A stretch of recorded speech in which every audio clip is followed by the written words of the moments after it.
Wow, sepinya guys. Ya ini kurang lebih jam setengah tiga menjelang sahur. Ini orang-orang nih kok pada di rumah tuh pada masak atau masih ngorok ya?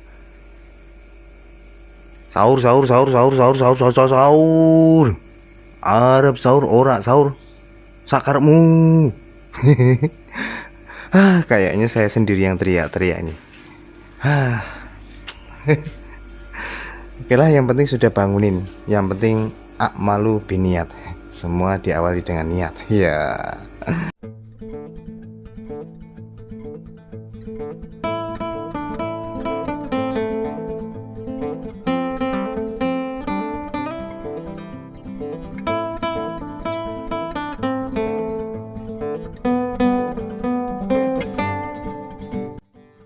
Halo, assalamualaikum warahmatullahi wabarakatuh. Jumpa lagi ya sama saya Sitanisi Deso.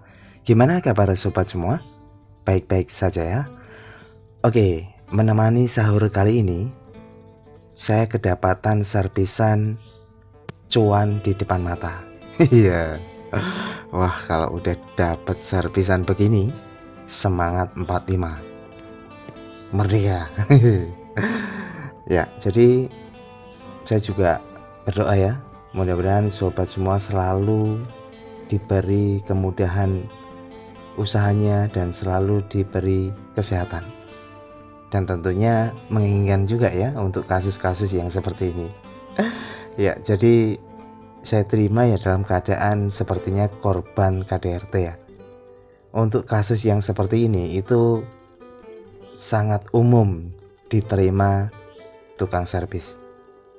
Ya, ini tentunya cuan sendiri ya.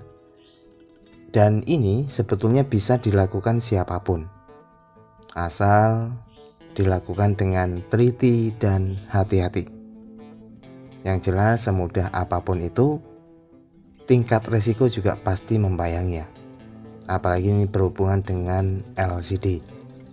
Jelas harganya amazing. Ya, jangan sampai menyepelekan sesuatu kita akhirnya nombok ya. Ya, ini Oppo A53. Ya, kalau sudah pecah begini saya tidak nanyain ya kronologinya karena apa. Karena sudah jelas kita mesti ganti LCD.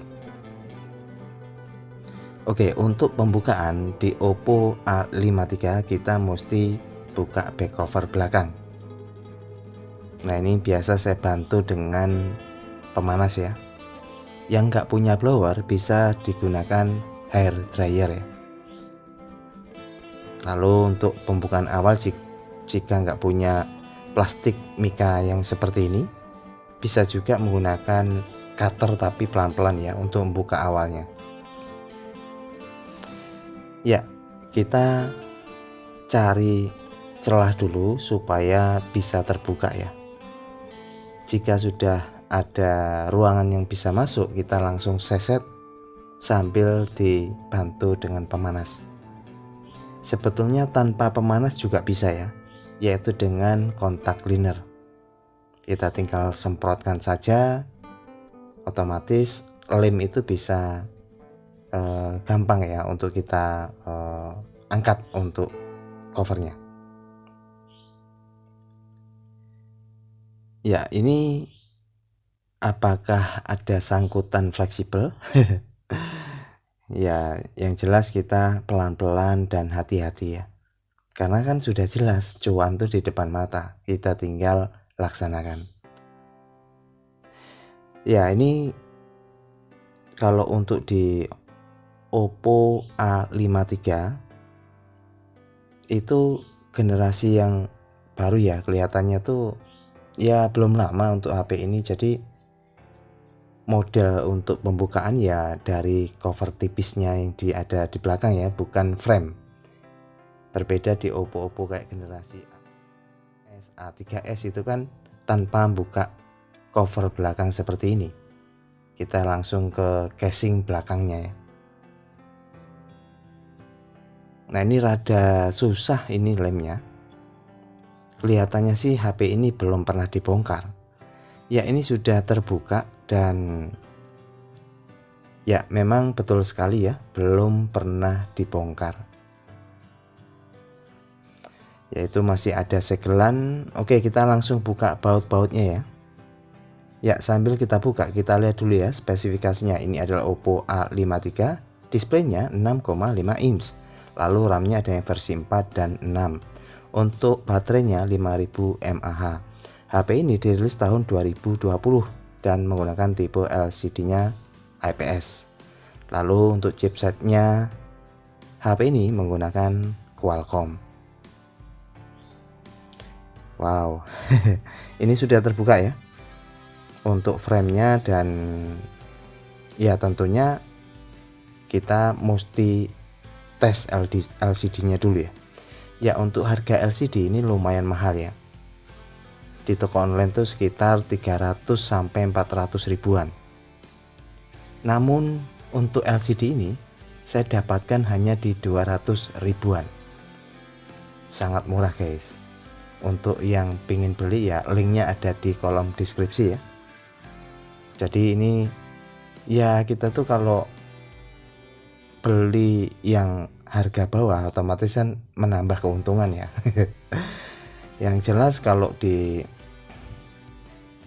untuk di kualitas harga berbeda itu ya kadang sih nggak pengaruh ya.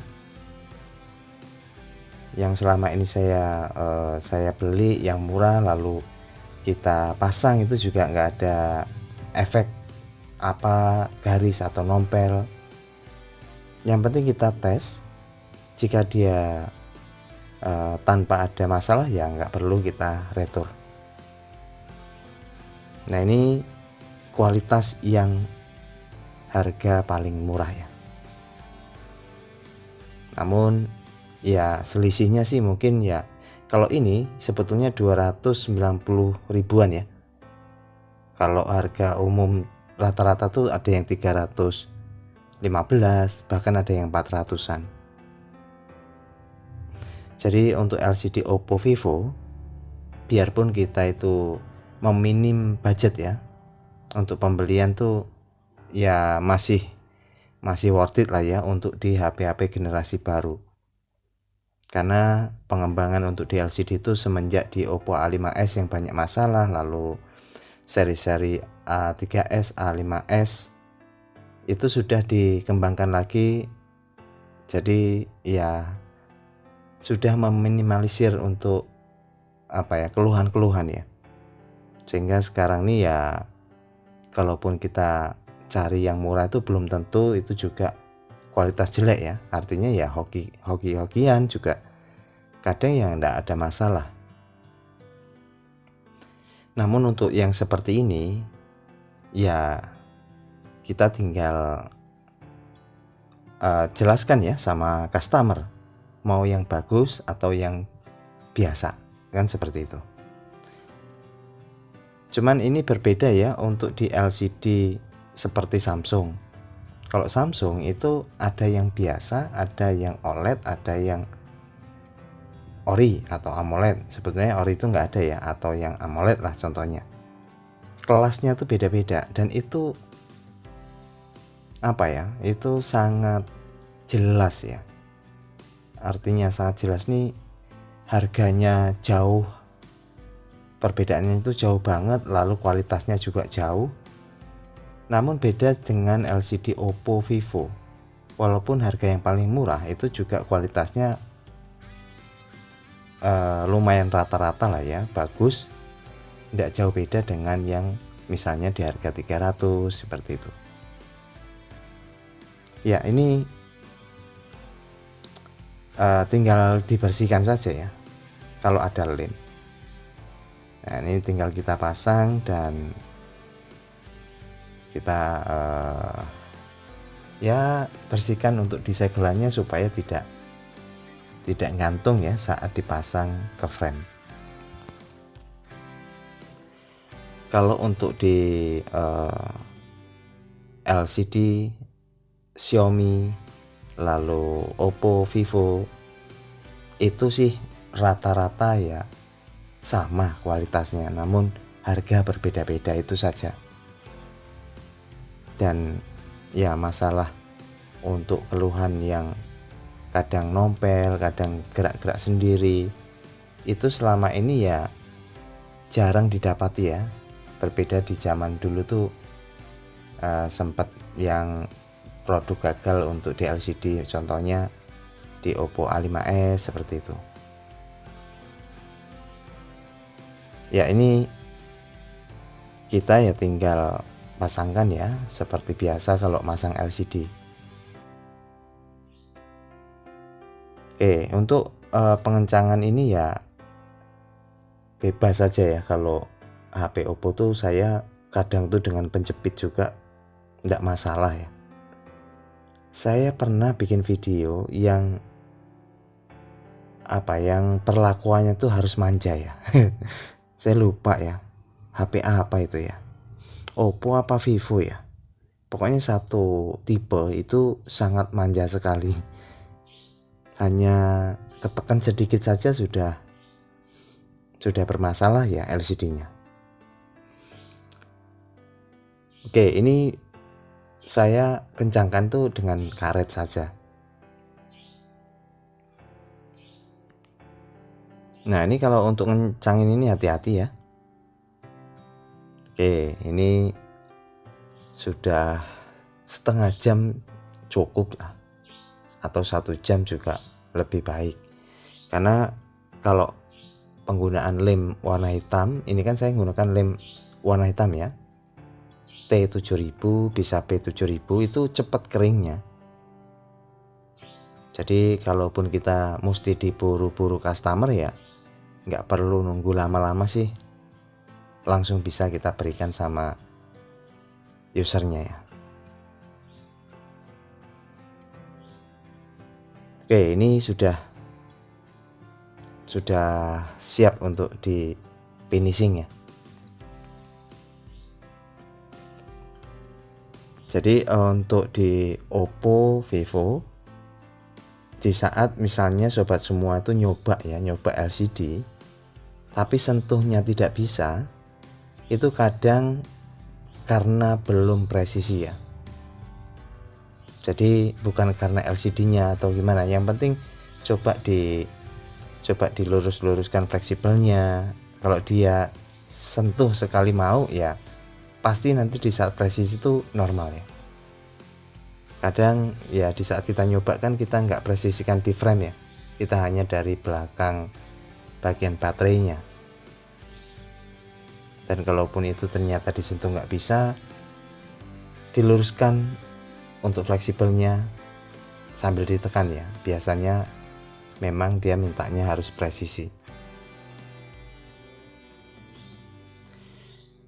Ya ini mungkin ada yang bertanya ya, Bang, itu kalau masang LCD kira-kira tuh ongkosnya berapa ya? Kalau khusus LCD ya, LCD ini kan beda-beda, setiap area daerah itu beda-beda ya. Dan sekarang bukan rahasia lagi ya, sudah menjadi rahasia umum. Harga LCD itu bisa dicek di toko online. Namun yang membedakan kan ongkos perbaikannya atau pemasangannya. Nah itu juga kembali ke diri masing-masing ya. Jadi setiap teknisi itu kan beda-beda. Jadi nggak bisa dipukul rata, oh di ini rata-rata sekian gitu, nggak bisa. Ada beda lagi kalau misalnya saya pernah dapat customer tuh bawa LCD sendiri. Nah itu bisa tawar-menawar ya, tergantung sama teknisinya. Misalnya menyampaikan sekian baru ditawar sekian, kalau deal ya tinggal dipasang. Oke, ini sudah selesai ya.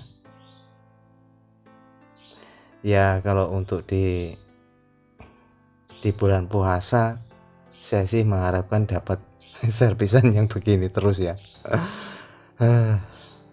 Kadang nih memang ya kita nggak bisa ya harus selalu bersyukur aja lah intinya. Di saat kita dalam keadaan apapun ya kita kerjakan dengan sebaik mungkin ya. Walaupun di masa pandemi sepi baru ya, yang penting kita tetap berusaha dan berdoa. Oke, ini saya coba cas ya, apakah dia mau. Ya mau ya. Kalau untuk kontrasnya sih ya rata-rata lah ya. Oke, ritual pengkeletean. Are you ready? Cepatnya lah, saya belum bilang emoh langsung seret. Alhamdulillah ya, rezeki itu memang gak kemana guys. Jadi pada intinya selalu kita positive thinking ya dalam melakukan usaha, dan ya cari berkahnya. Jika usaha kita itu tujuannya nyari berkah, insya Allah ditambah terus rezekinya. Oke, itu saja ya, semoga bisa menemani sahur kali ini dan tetap semangat. Sahur. Assalamualaikum warahmatullahi wabarakatuh.